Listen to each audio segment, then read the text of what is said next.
a series of 8 different programs designed to help step you through the basics of creating your marketing plan. Today we're going to be focusing on identifying and creating messages specifically for your target customer. The process begins with finding your perfect client. We're going to talk a little bit about why you need to segment your market, why this is important. We're going to talk about demographic segmentation, buyer behavior and psychographics, talk about how you begin to calculate market potential, thinking about your best customers, and then creating a relevant position statement. So why segment? I get a lot of people who tell me, well, everybody is my customer. I'm a chiropractor and everyone has a spine, or I'm a Mary Kay lady and everyone has a face. Well, that's true, but just because someone has a spine or a face or a business doesn't mean that they're a good target customer for you and your brand and your product. What defines a great customer are people who are likely to buy your services. In general, those tend to be a subset of that large population.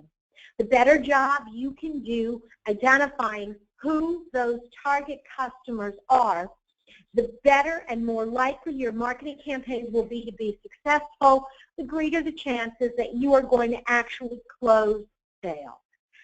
I often use the example of regular and Diet Coke. Coca-Cola knows that women in my age range probably won't buy their product. And so they do not spend any money trying to get my attention for their primary Coke product. Now, if I walk into a convenience store and I go up to a clerk and I say, hi, I'd like a Coke, he's not going to say to me, I'm sorry, ma'am, you're not in Coke's demographic, you can't have one. He's going to tell me it's $1.25 and I should have a nice day. So there's a big difference between who you target with your marketing and who you ultimately sell to. Segmenting your market allows you to focus your resources on the people most likely to buy, but it doesn't prevent you from selling to people outside of that core. So let's start taking a look at how do you segment your market? How do you narrow in on those people that you really need to focus in on? Step number 1, it's something called demographics. And demographics are really the identifiable characteristics, the things you can tell pretty much by just looking at either a consumer or a business. And we're going to go through a demographic exercise on a consumer product, and then I'll show you how you apply it to a business as well. But in demographics, we tend to look at things like age, gender, relative income level, or type of employment, lifestyle, geographic area, and maybe the benefits that that segment is seeking for your product. And as you divide up the population into different groups, you begin to see which segment is more attractive and which segments are less attractive. So for example, let's look at soap. And I love this particular product category because the truth is that there really isn't a lot of difference between soaps, but the marketing people at Procter & Gamble have certainly convinced us that there are. So let's take a look at Ivory Soap. This is a product that's targeted at women ages 25 to 40. If I could characterize their income or their job, they're moms. The product really appeals to young mothers with young babies who want a product that's going to be pure and gentle. Their lifestyle revolves around their family, and the benefit they're buying, what they're really looking for from that soap product, is purity. Compare that to something like Oil of Olay or Camay soap, and these products are really geared for an older consumer, 35 to 60, really probably 40 to 60 or 40 to 65. because women don't typically become very focused on their skin and moisturizing and wrinkle reduction till you get into that upper 35 range. Again, this is a product that is focused on women. It's going to be focused on more affluent women. Why? Because oil of Olay or Camay are significantly more expensive per bar than a bar of Ivory soap. When you start thinking about lifestyle, the women that you're going to target with this product, we have shopping. Yes, many of these may be professional women, but their lifestyle, again, they're investing in soaps and products that are specifically designed to improve their appearance. They're probably going to invest in other products and services like their clothes. And so their lifestyle revolves very heavily around those elements. What are they really looking for? Why do they buy this product? These are moisturizing soaps. They're buying them for wrinkle protection. And it's important to kind of keep in mind the different reasons people buy the same product. I mean, these are both bars of soap. Now let's take a look at Axe. I used to use Irish Spring in this category. They've kind of come and gone as a young man's soap. Axe typically targets, I say 18 and up, but really their target category is probably, when you really look at their ads, about 15 to 25 or 15 to 30. It's men, it's students, more white collar. These are active, so you get a lot of sports-related activities for these young men. And what are they looking for? They don't want to smell. Why? Because they want to attract the girl. If you look at all of their advertising, it's all centered around smelling good and attracting women. A little bit of fun, a little bit of bathroom and frat boy humor, but really this product is focused on the young man, the active young man who is interested in impressing the girl. Last product, we're going to take a look at, and this is Lava Soap. It is targeting, again, it's more of a male product. I have here age 25 and up. It's really targeted at more of either a blue-collar man or what I'm going to call the blue-collar hobbyist. The white-collar guy that likes to work on a car or work on greasy engines on the weekend. Lifestyle, you're going to find these guys going to NASCAR races, watching auto racing on television. You're going to find a lot of things that are centered around automotive. And what are they looking for? They're looking to clean grease. A little known fact about Lava Soap. It is actually owned by the company that has created WD-40. It is a wonderful product. You use it around your home, lubricates all sorts of things, but anyone who has any familiarity with that product knows it doesn't come off your hands. And so they've created a soap that does. So as you're taking a look at these four very different product categories, very different segments, and you're like, how do I reach these people? When you understand who the customer is, when you understand what they're buying and what's important to them, you begin to understand how to reach them. New moms, I create a promotion that I put in a new baby kit. Want to reach those older women who are more interested in themselves, self-improvement? I might run an ad in Oprah magazine. Axe deodorant, I put it in the campus welcome pack. And Lava Soap, well, Lava Soap is the official soap of NASCAR, and you totally can see why, because that's where their customers are. So how does this work in a business-to-business market? In this instance, what you would focus on, and I'm not going to go through the case study again, but I think you can see how it would play out. You would take a look at things like the size of the company. I often hear people say, well, we focus on small to mid-sized companies. What the heck does that mean? Is it a one-person company or a 100-person company? Because they have dramatically different needs. Are there specific industries that you do well in? Is your product more appropriate at different phases in the company's development? Is it more appropriate in geographic areas or companies with specific business objectives? For example, at Roundpeg, our kind of sweet spot and where we tend to direct a lot of our marketing and advertising is focused on what I call early stage 2 companies. These tend to be organizations with somewhere between 10 and 100 employees. Do we work with people that only have 1 or 2 employees? Yes. Do we work with people that have 5, 6, 700? Yes. But our marketing and advertising is focused around that 10 to 100 employees. Same thing on industries. We have a lot of emphasis and we tend to focus a lot of our activity around home services and professional services companies.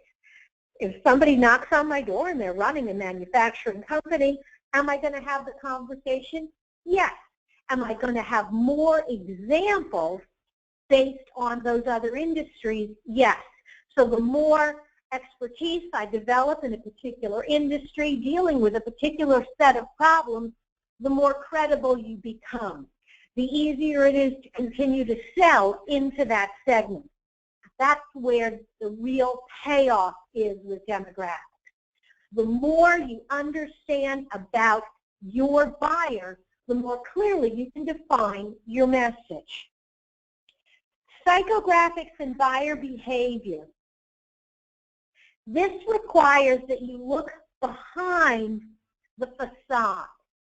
2 men, age 50, sitting side by side on a park bench, both of whom are lawyers, both of whom went to law school together, may on the surface look exactly the same. But the lawyer on the left is married to his high school sweetheart. Their kids are growing up, and the last one has just started college. The lawyer on the right is on his second marriage, and his new younger wife has just told him that she's pregnant. On the surface, these 2 men look very similar, but the psychographics, the things that are going on inside their heads are very different. One is selling off their minivan, and he's buying that 2-seater Audi he always wanted. The other one is ready to buy a minivan. The first is thinking about that European vacation, and the second is worried about college tuition and planning their first trip to Disneyland. Buyer behavior also looks at what's important to people when they're ready to buy. How often do they buy their product? What kind of things precede and follow the purchase? It's about more than the numbers. Psychographics and buyer behavior really look at lifestyle. How does your product or service fit with what people are doing in their lives? You really need to do some market research and test people and ask them, when do they use your product? How do they use their product?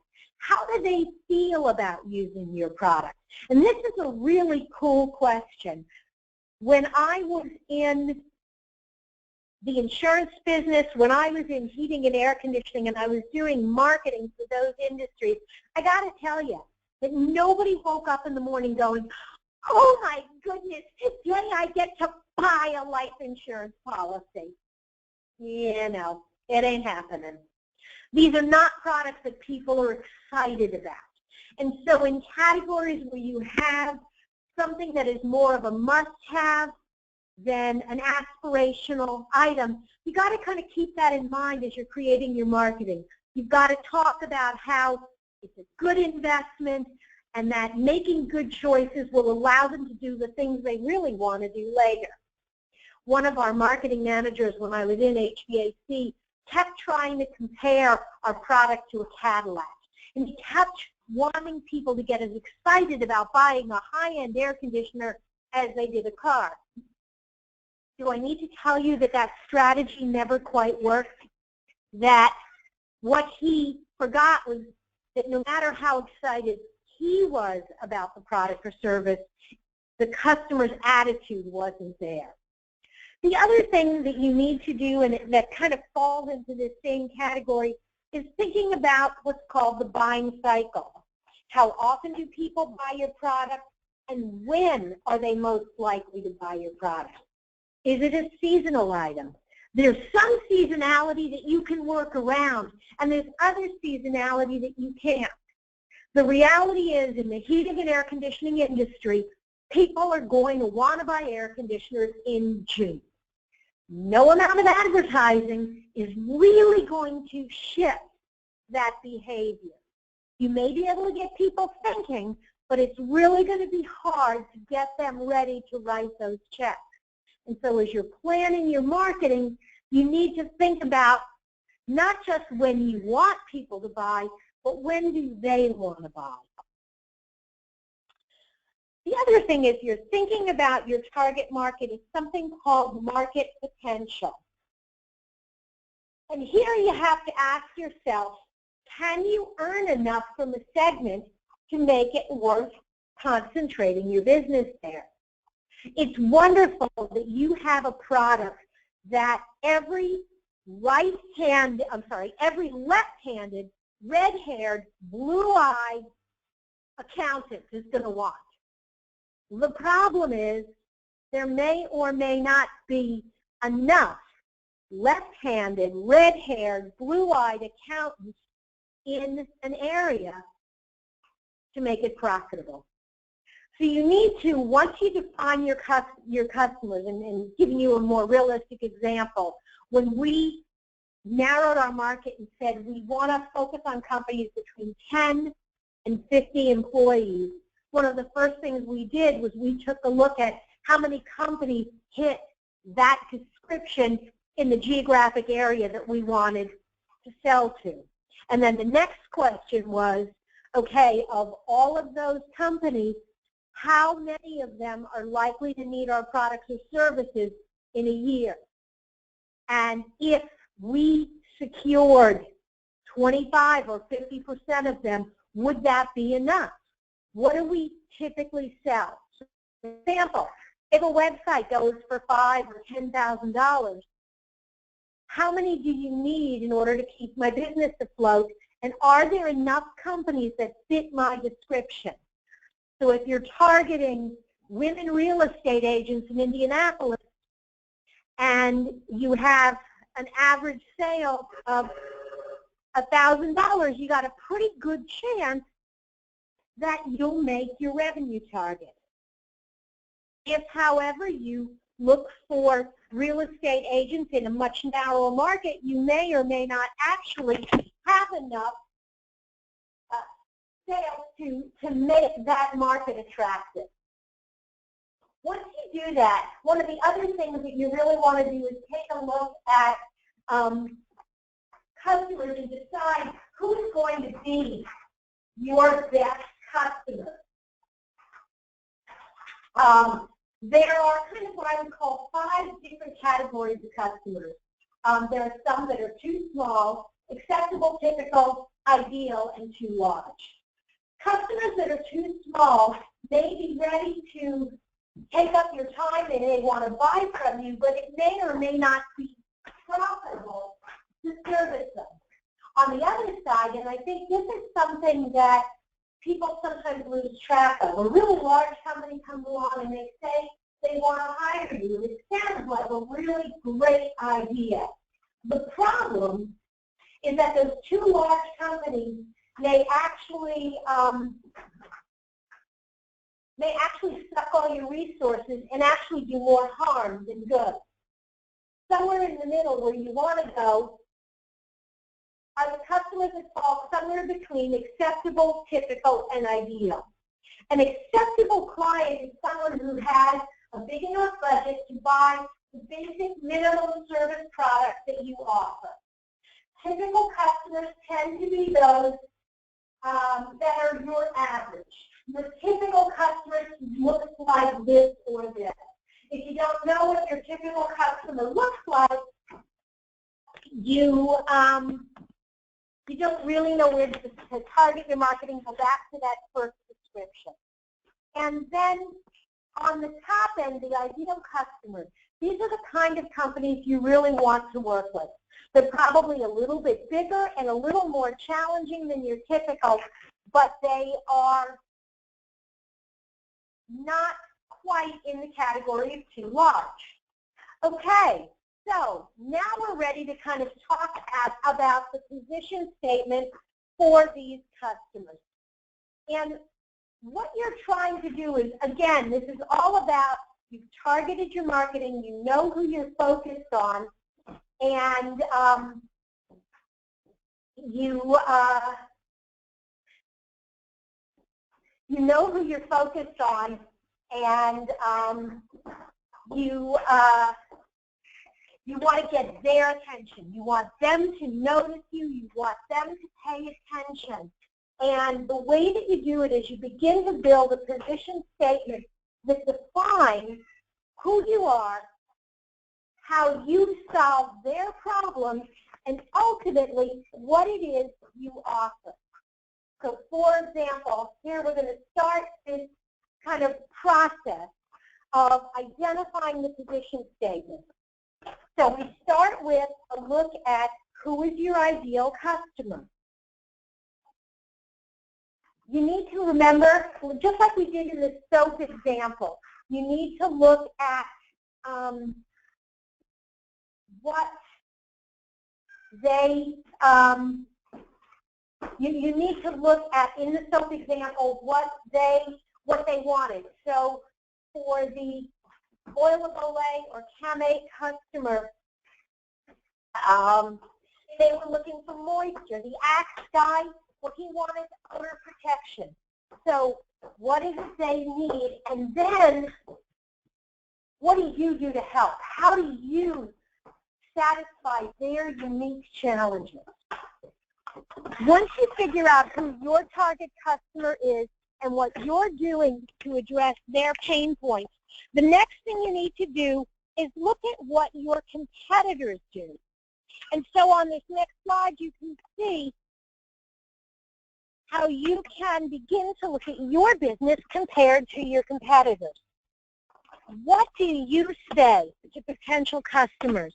How do you get them excited about your message? Do you have a particular tagline? Do they have a particular tagline? What is it that you promise versus what is it that they promise? What is it that makes you uniquely qualified to solve their problem? Because in a competitive environment where I have lots of choices, the most important question that you need to answer is, why you? Why should I hire you or your firm when I can buy from, any number of people? And the other thing that you need to look at when you're doing this competitive analysis are the weaknesses. Where is it that your company or your competitors kind of fall down? And I guess kind of a side note on the competitive analysis, there is a tendency among companies to do a competitive analysis and rank their company number one in every category. And I'm going to tell you that if that's what you do, you're wasting your time, because you won't learn anything if you go into it with the mindset that, oh my God, of course, we're better than everybody else. Because if you were that much better than everybody else, you would have 100% of the market and they would have 0. And since that's typically not the case, there must be something that your competitors are doing and doing well. And if you can figure that out, if you can kind of boil down the essence of Why does somebody hire competitor A or competitor B instead of us? You are on your way to creating a compelling position statement, creating compelling marketing that addresses the needs of the people that you want to work with. Okay, so next we're going to take a look at the worksheet for the position statement. And this worksheet is going to be included in your follow-up notes to today's presentation. And it's kind of a fill-in-the-blank type form. And it starts with my target customer. And this is where you go back and take a look at the research that you did and some of the analysis that you did, and in a few words, describe that customer. Once you do that, I'm going to recommend that you get some photographs and hang them around your office or hand them to your marketing department so they can see who that customer is. When I worked for Bryant Heating and Air Conditioning, we had an entire poster of our customer. Everything from who they were, what they had for breakfast, what the couch in their living room looked like. And yeah, it was a generalization, but it was designed to help us focus our marketing so we knew who we were talking to. So, who is your customer? The next part of it is what are their wants and needs? What is it that keeps them up at night? I had a financial planner once tell me that what his customers needed were choices. And I laughed at him because I said to myself, and I said it directly to him, nobody lays awake at night worrying about their financial choices. They lay awake at night worrying about, will I have enough money? Will I be able to send my kids to college? Will I be able to retire when I want? Will I be able to take that trip I've always dreamed about? So as you are thinking about your customers' needs and wants, look beyond your product. They're not laying awake at night worrying about you. They are laying awake at night worrying about themselves. And you only become relevant in terms of your ability to solve their problem. So what is it they want, and what makes you uniquely qualified to solve their problem? We help them by providing and fill in that blank. And it is a lot more challenging to do these 3 steps than you think. You'll rush through them the first time, but then you need to come back to it, read them again and again to really refine that message. Okay, so we've kind of buzzed through this pretty quickly. This particular class in the entire groundwork session is really designed to get you thinking about who your customer is. If you have questions after today's program, I'm going to send you out an email with a list of action items. Please feel free to reach out to me. And then after this session, there's more that you can do. We have an entire curriculum of groundwork sessions. Coming up next is a longer program on refining your website, blogging basics, social media, marketing automation, and analytics. All of the class descriptions can be found on groundworksessions.com. This is our training website. There's even more. If you want to rewatch today's program, if you want to download some of the marketing tools we have available, you can access them in our resource library. And the cool thing is you can access them in the resource library from either the groundwork session or the Roundpeg website. We have worksheets and guides, and we have all the recordings of all the programs that we teach. If you're looking for even more help, you can always give us a buzz, and we're happy to spend an hour talking about you and your business. Thanks so much for joining us for today's program. I hope that it was helpful. If you have questions, you can follow up with me after today's call. Thanks again for joining us.